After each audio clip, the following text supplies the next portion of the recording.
Hello and welcome. This is Richard Bleasdale with another edition of Campaign Asia's Creation Stories, which is a program of videos and podcasts that we're running, looking at some of the best work that's happening across Asia Pacific at the moment, and really the stories behind that great work getting to market. We all know as marketers and agencies how challenging that is. So today we are going to Australia, to Melbourne. I believe it's a cold winter's day down in Melbourne at the moment. And we're going to look at a really very, very interesting brand repositioning campaign for the Australian brand Flybuys. Firstly, to introduce from Flybuys, Jarrod Flood, who is the Senior Marketing Manager for Brand and Channels at Flybuys. Hi, Jarrod, how are you?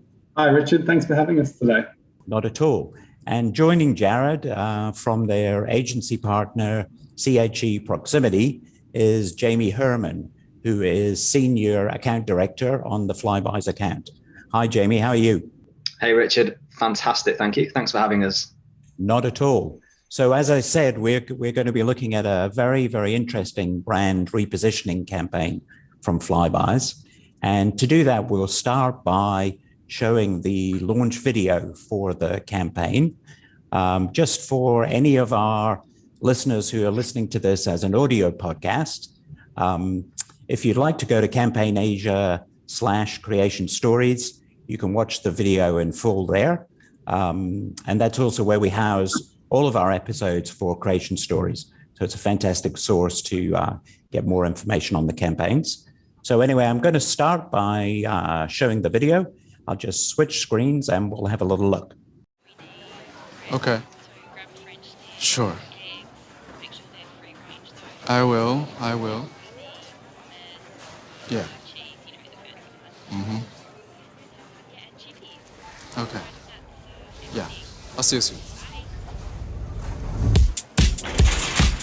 I'm the magpie, collecting Flybuys points and shiny dollars off my shop. Yeah, I'm ducking out for toot roll, rissoles, bread rolls, and probably some chicken chips. I'm the mayor of Rundle Mall, minister of freebies, catalog connoisseur. I give a Flybuys. I'm the unlettered economist, a discount docket dealer. 8 points per litre, lattes on me. My mate Damo's out doing the windscreen. He wanted a jockey too, so yeah, I got him one. I'm the meat pie fiend. I keep my windscreens clean. I give a Flybuys. Hello, Mossman. It's your yummy mummy. A Moscato liberator, a frosé queen. I'm into entertaining and it's cocktail hour. A cheeky teeny, don't mind if I do. A triple offer, tipple. I'm the scanning sommelier. Smell that? Smells like points. I give a Flybuys. We're boarding gate 14, destination mojitos. Aging BFFs, Mindy and Sue's. Yeah, we're the wine and dining, chair reclining points hoarders. Saving up for some R&R at Surfers. We're 3-part super passes, wet and wild. A deck chair, bags with a towel. We're the infrequent flyers, the cumulus riders. We give a Flybuys. It's Mr. Back to School, principal of packed lunches, lord of baggy uniforms, cause they'll grow into it. My Nick and Ophelia are looking photo day fresh, dressed by points. I'm the glue stick supplier, the Legionnaires hat provider. I give a Flybuys. I'm the whiplash scanner, IGAF. Mrs. Christmas cupboard, IGAF. Hey, we're dinner frosting, we GAF. CEO of On Special, IGAF. Come on, mate, GAF. Give a Flybuys, take more. Okay, guys. I just love that commercial. It's so fantastic. Every time I hear that still, even though I've probably listened to it 1,000 times, I don't know, there's something that can't stop me tapping my feet along to that tune. Completely agree.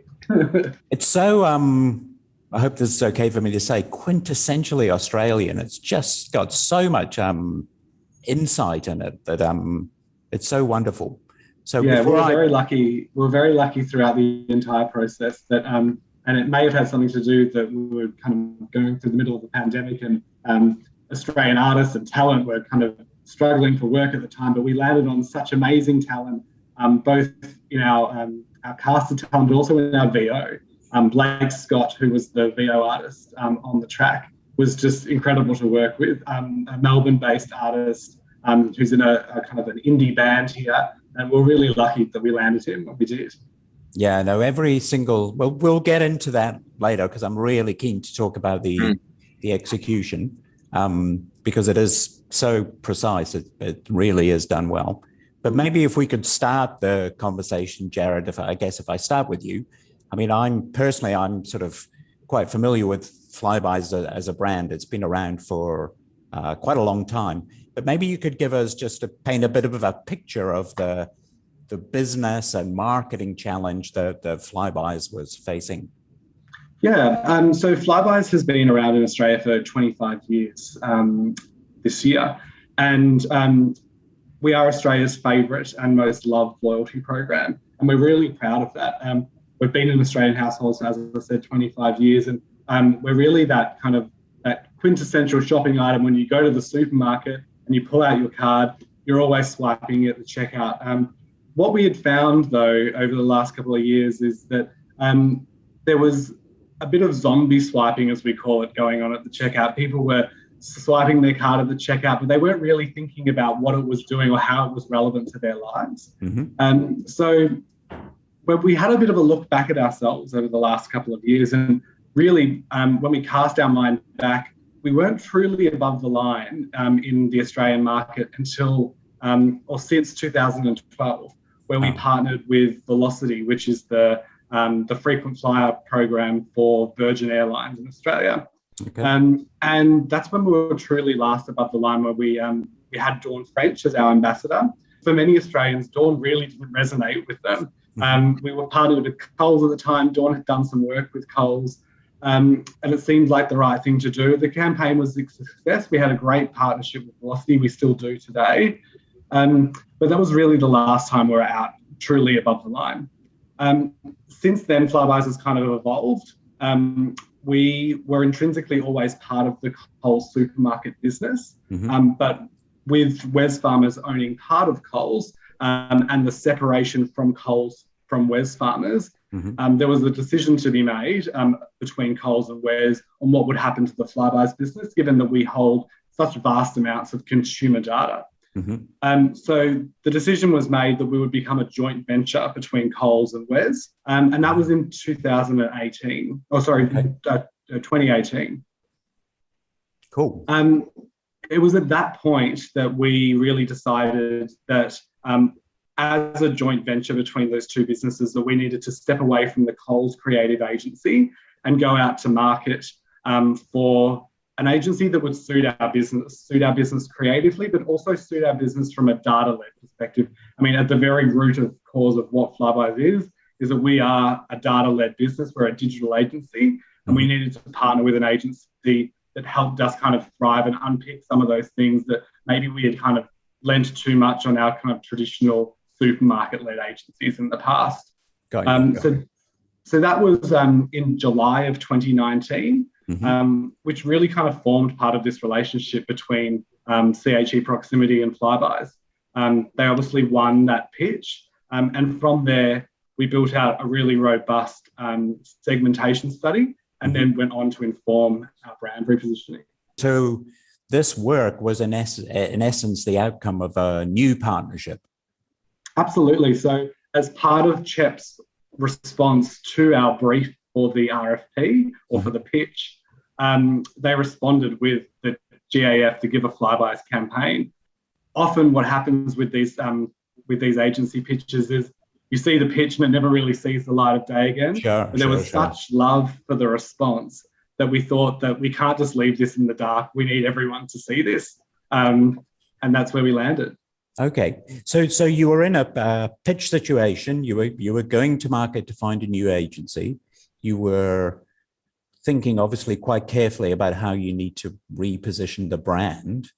What was in essence, what was the brief, the pitch brief? What was the sort of crux of the challenge for the brand? It's interesting that you say that, Richard. So there was actually two components of the brief. We knew that we wanted to celebrate the fact that we were 25 years in market. Mm-hmm. And we also wanted the agency to respond on a strategic solution for the Flybuys brand. Right. When Shep responded, and while we're really proud of being out in market for 25 years and we're established within the Australian community, Shep's response kind of led us to believe that wasn't going to be enough to change positionally how we were seen in the market. And so as they responded to the brief, they really kind of unpicked what that meant for us as a business, and how strategically we could do things differently to what we're doing today, or what we were doing in the past, rather. Cool, I've got you.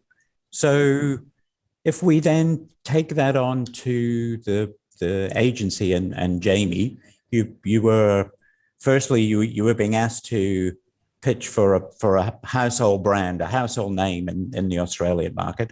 What was your guys at CHE Proximity? What was your sort of take on the brief in terms of what the brand was looking for and what the brand needed to do? Well, I guess first and foremost, opportunities to work on one of the most iconic, loved and memorable brands in Australia is never something to be sniffed at. So we knew that we had to throw everything, the kitchen sink and all, at the brief, because Flybuys is a brand that deserved the scale and recognition that its heritage sort of supported it with. So looking at the brief, it was actually quite a clear brief, I would say, in credit to Flybuys, which not many agencies may say in response to a pitch. And it was quite clear from the data that the Flybuys also supplied that there was quite a clear tension from our perspective with sort of the micro economic issues at the heart of the Flybuys business, combined with the sort of macro cultural trends that were going on. So we decided in response to the brief that we would essentially carve the pitch up into 4 sections. One would be, what is the opportunity for the brand? What is the opportunity for Flybuys in Australia moving into the next decade of the 21st century? Mm-hmm. How can we demonstrate a greater understanding, not only for the brand, but also the members? Flybuys have 8.7 million active cardholders across Australia. And as you can imagine, they all come with their own nuances and diverse interests. So if we are going to respond intelligently, then we need to also demonstrate that we understand that these 8.7 million members are by no means homogenous. Mm-hmm. The third thing is then, what is that brand platform that we can leap from and take Flybuys into the stratosphere to continue to lead the category? And then finally is, how can we take all of that and personalize it at scale, which is what's really at the heart of CHEP's agency offering as well. As a full service agency, and the heart of the way we approach any brief is what we call connected creativity, mm-hmm. which is that when creativity in its purest form is combined with connection, so the right channel at the right audience at the right time in the right sequence at the right cost, mm-hmm. then what you get is much more effective work. So we attacked the pitch really in those 4 ways, and that culminated in Give a Flybuys, Take More. Okay, wow. So a few really interesting things to kind of unpick there. You obviously, in terms of your 4 areas, you had 4 very crucial aspects to what you were presenting against. Mm-hmm. One of the things that I'm interested in specifically is, and Jarrod also mentioned it earlier, I think it was the third thing that you talked around, which was this large active user base and trying not to treat them homogeneously. And Jarrod, I think you talked earlier about the need or the approach to segmentation, and you talked about segmentation happening. So how are you looking at segments? What was your approach to segments? Well, the approach for segments in this sector and for this business was ultimately understanding what are the members' motivations for using Flybuys, and then in return, what can Flybuys offer as a program to reward these members. So I guess at its simplest, you shop at Coles or you shop at any of the 24 partners that Flybuys have, and you get points in return. And that's absolutely fine. But what you get over time when that isn't personalized or deeply understood is exactly what Jarrod was saying before, which is zombie swipers, or people who swipe once or twice and then kind of leave their cards dormant for the rest of the year with 15 points. And they're what we call ghost members.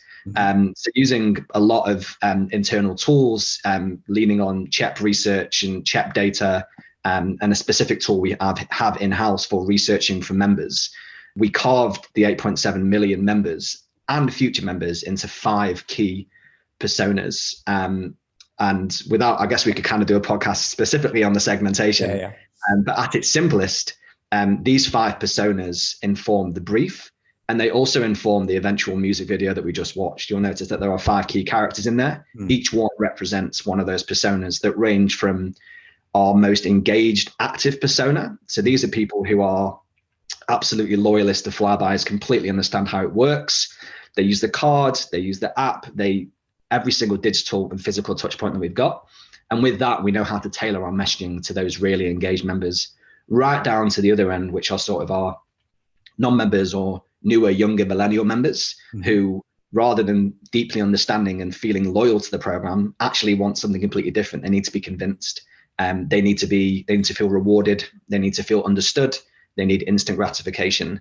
So when you understand the key motivators for each persona, you can then tailor the program at scale to ensure that they get fulfillment from Flybuys, as opposed to just treating everyone with the same message.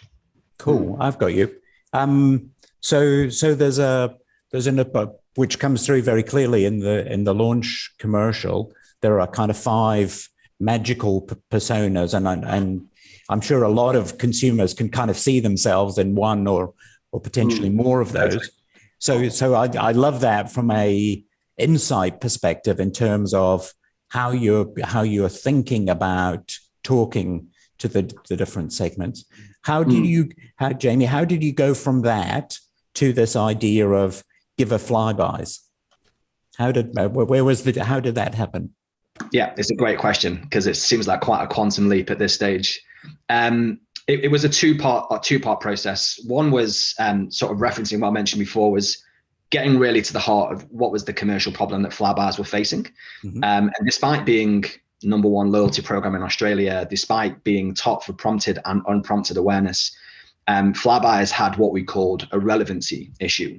A relevancy issue in that 80% of all of the points collected per year were being collected by 20% of the members. Right. Of those points, 70% were being collected at Coles versus any other partner.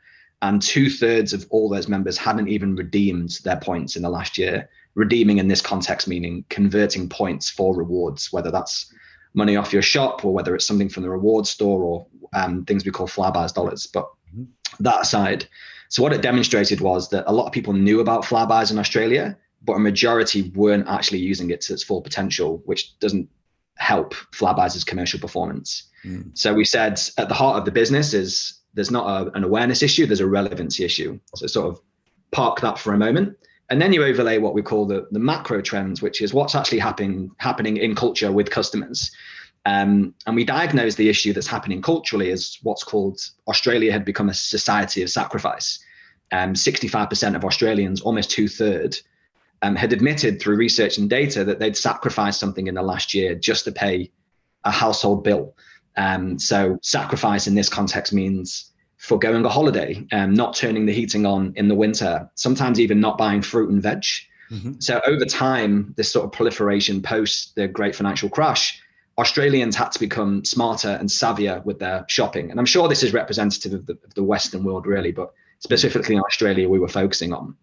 And Australians developed what we call a mastery over their weekly budget. What was previously seen as thrifty and cheap and sort of trying to find good deals had actually become savvy and smart. And we saw this supported by data again. There was a 50% leap in 2019 between customers who were actively looking for brands on special. I think there was a jump of 11% from people switching from Coles and Woolies to Aldi. Australians were masters of their budget, and we landed on an insight, which is that savvy is the new sexy. So you take this combination of Flybuys has a relevancy issue, Australians are savvy and smart, and if you put them together and apply it to our 8.7 million members, you tap into that top 20%, which is, what are those 20% of members, the ones who are collecting 80% of the points? What is it that they have that means that they're loyal to the program? There must be something they get that most people don't get. And what they have is a shameless pride in collecting points. They know that Flybuys is a shortcut to gaming life and a shortcut to savviness. They're the sort of people who know that if you buy eggs, you should be collecting points. If life gives you lemons, then you should be redeeming them for a Breville fountain juicer on the reward store. These are people who fundamentally understand it. And what they have is this brazen attitude of collecting points. And that attitude is what we bottled up in that they really GAF, they give a Flybuys. And if we can take that attitude and disperse it across every single member and non-member, then we could be onto something. Cool. It's almost gaming, isn't it? It's almost like sort of, you said, I think this idea of maximizing or kind of gaming the opportunity. So, okay, so that's wonderful, because that kind of, like you said, it kind of bottles up all of your thinking down to this kind of fine point. So, Jarrod, from Flybuys' perspective, I'm sure that, it's a pitch process. So you're talking to quite a few agencies, and you've got this one agency in CHEP, as you call it, CHE proximity, who's coming at you with all of this thinking and all of this, a bottled up sort of creative idea. How from the client's perspective, how did you react to what CHEP was coming at you with? I think for us, it was about doing something that was very different to what we've done in the past. And what we had seen from some of the other pitches is that it was very much rehashing some of the same behaviour that we had seen already, that we knew was working, but wasn't working as hard as it potentially could. And that pride in points collection that Jamie was talking about earlier, we, at Flybuys, we kind of live and breathe it every day as we're kind of trawling social media, and we're seeing chatter amongst our brand, particularly on things like Points Hacker and kind of self-governed kind of fan pages of our brand.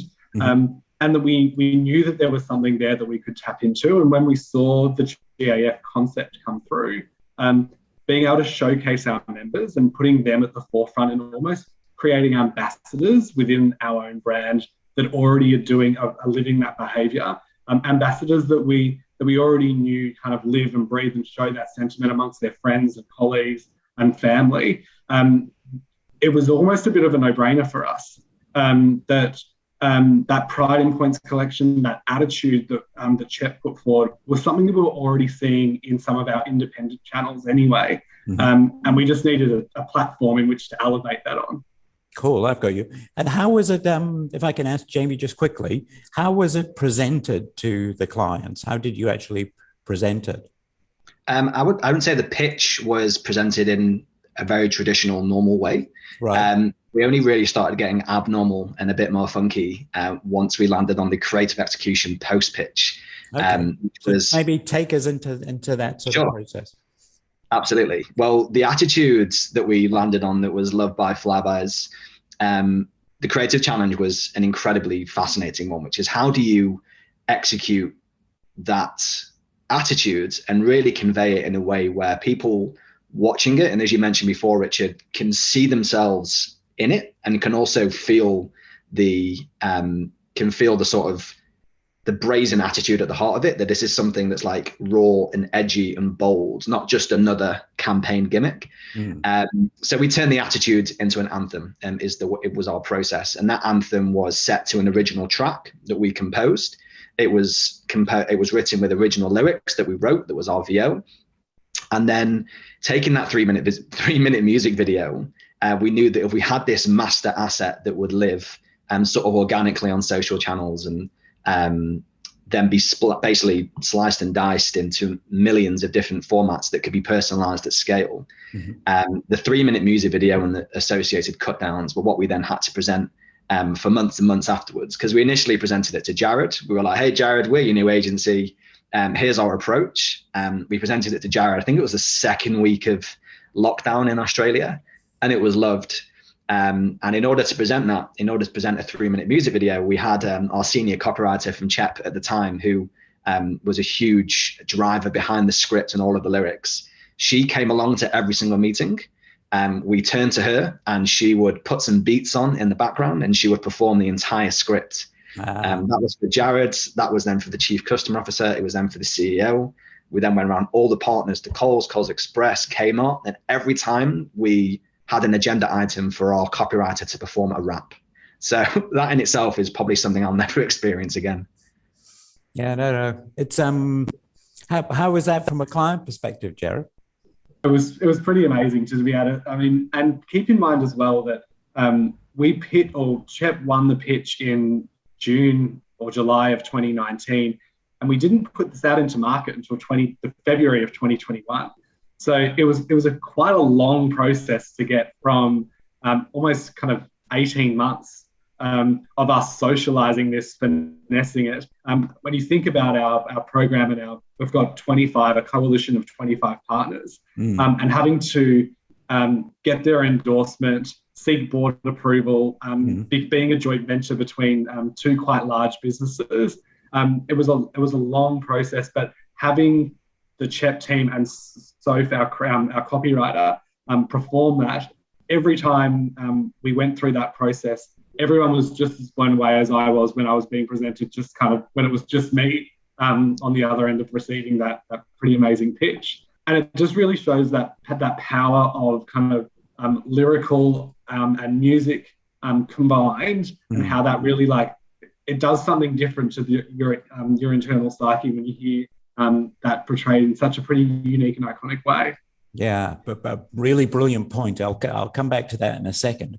So one of the key things that you're talking about there is the challenge of having multiple stakeholders, which for some corporate organizations is a challenge every day on a range of levels. So did you face any challenges with any of the stakeholders in terms of the creative direction that you were taking for the brand?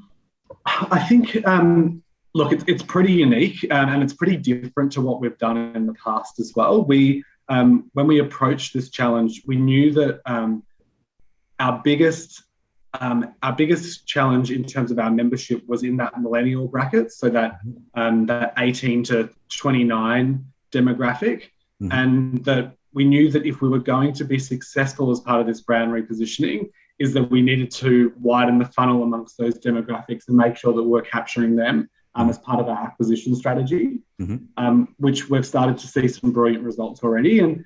But if we had continued down the road of being kind of quite family-driven and very safe with our approach, then we wouldn't get the appeal in those younger demographics.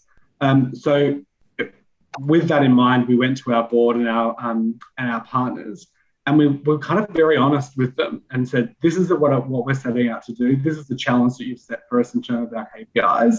And this is the approach in which we're going to go for in order to land that for our shareholders.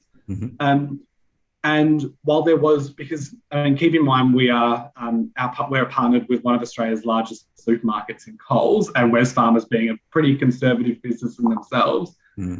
While there was some slight hesitation around just some creative nuances that needed to be ironed out throughout the process, we were able to answer every one of their questions, and we're able to answer them in a really methodical, well thought out, considered way, which inspired confidence amongst our board members and our shareholders, which was great. Cool. Yeah, because that's always the challenge at this stage of the stage that you're talking about, where you've got a super, super strong and differentiated and distinctive idea and kind of creative platform, is holding the strength and the bravery of the idea through the approval process. It's always a super challenging time for the marketing group and their agency partner. So it's interesting just to hear how you guys kind of went through that.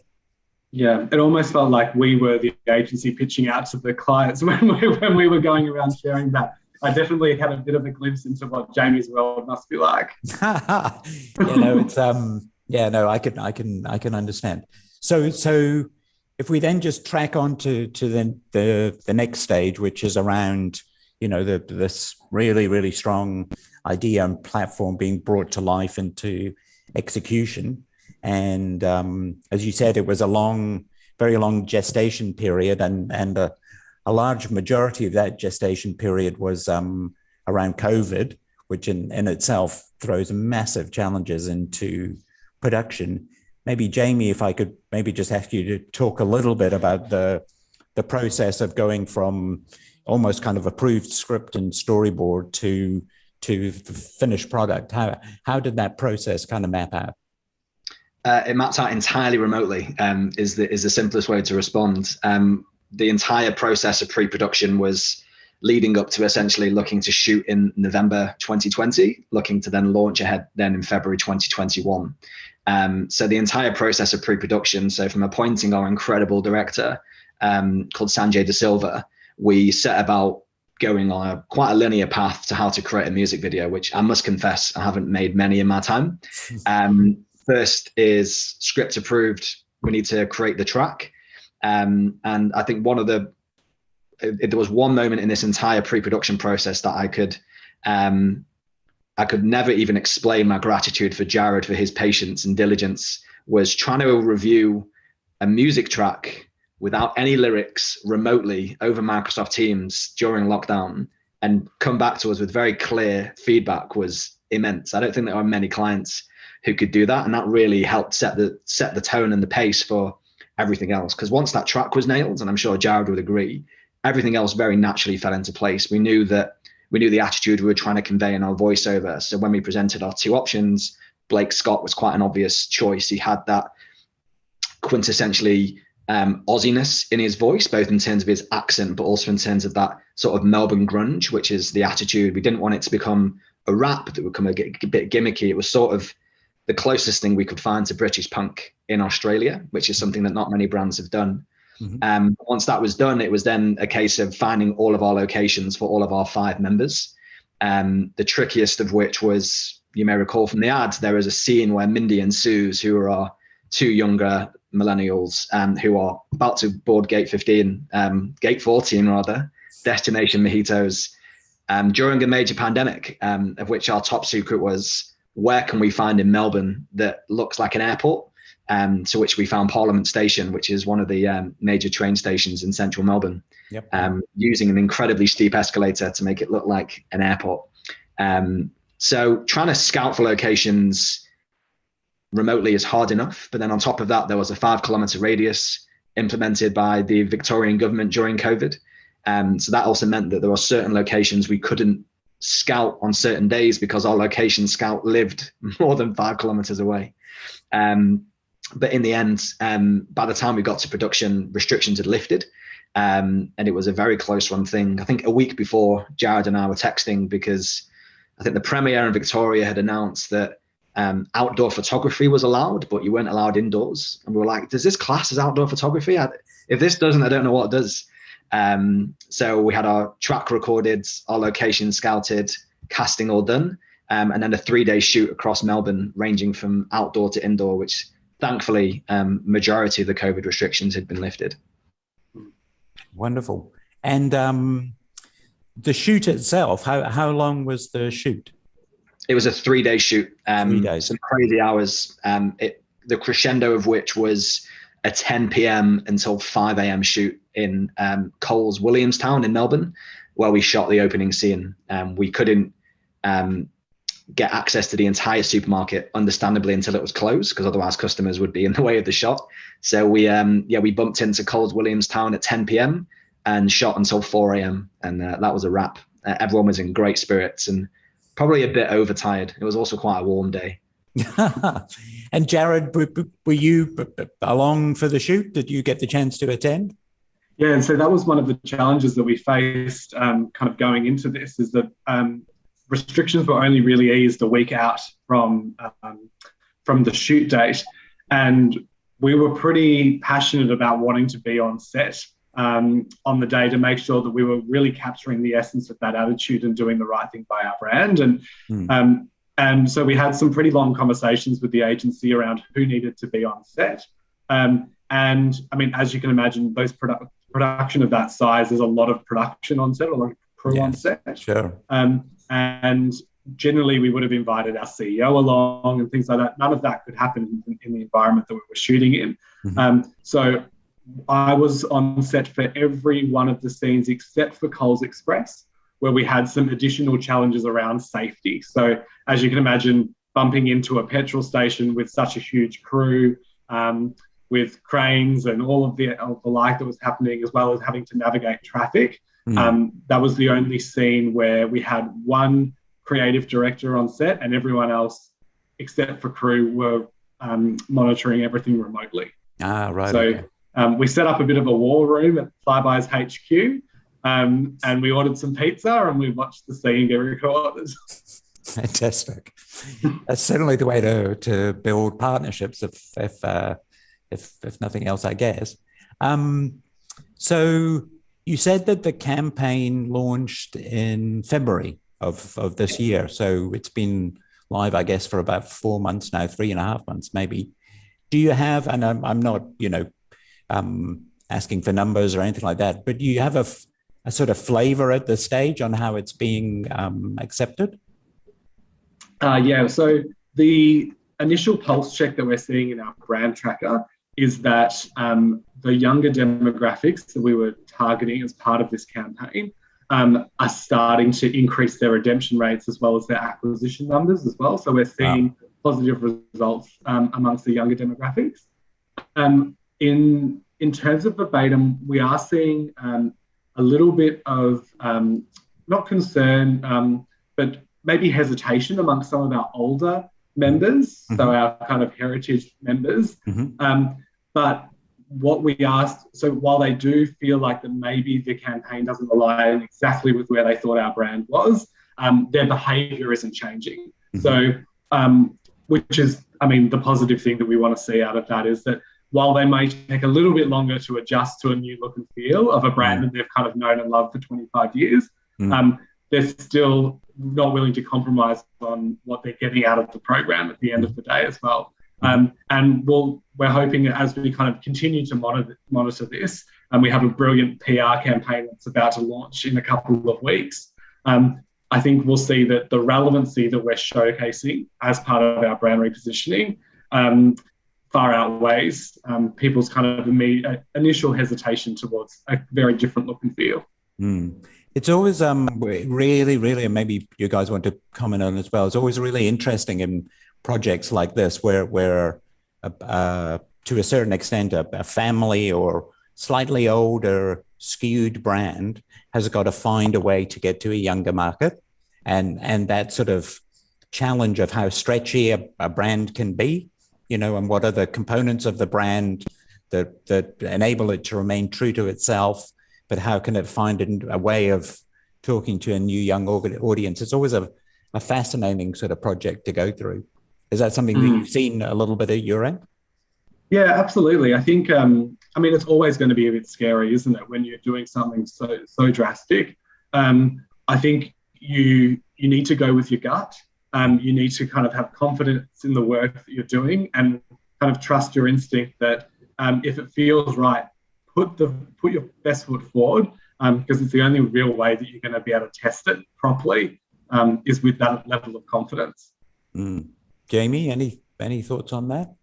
I think it's a really interesting point you mentioned, Richard, and I would say that it doesn't surprise me that Jarrod just gave the answer that he did in terms of unwaveringly understanding that whilst there may be some hesitation with older members in terms of the sentiment of the campaign, Flybuys are remarkable in that they remain laser focused on what was the objective of the campaign, which was how do we engage those younger 18 to 24-year-old members? How do we acquire them? And therefore, that's how we'll judge the campaign. Because I think it can be very tempting for clients and brands alike, very understandably, as soon as performance data starts to come through, to start to shift straight away rather than playing the long game. And Flybuys and Chep agreed from the start that this, even from pitch, this would very much be a marathon, not a sprint. And that long-term brand building piece is called long-term for a reason, because it takes a bit of time. So it is a fascinating challenge for brands. And I'd say the ones that remain really disciplined in understanding what are our objectives, what are our KPIs, when is a sensible time to interject and apply some optimizations. And I think that Flybuys get that formula really, really balanced. And I think that's why the commercial performance is so positive. Fair enough. Okay, so last question, maybe Jarrod, start with you. I always like to finish up by asking specifically on this project, do you feel like there have been any sort of key learnings along the way? I don't think there's, I don't think so much as learnings as things that have kind of established our approach for things in the future as well, and knowing that we probably wouldn't alter from that again.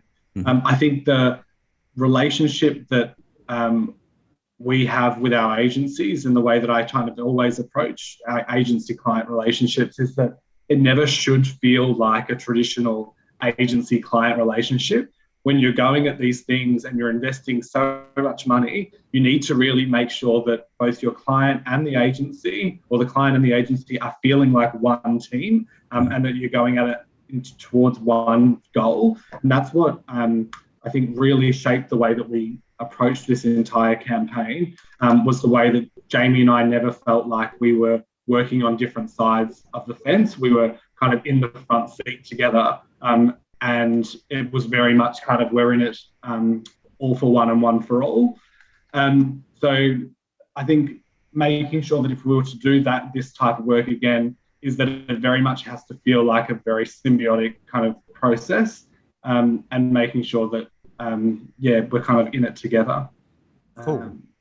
I think also not shooting quite so close to Christmas during a Coles, the largest and most important trading month of the year, would be a learning that I probably wouldn't do again. Yeah, fair enough.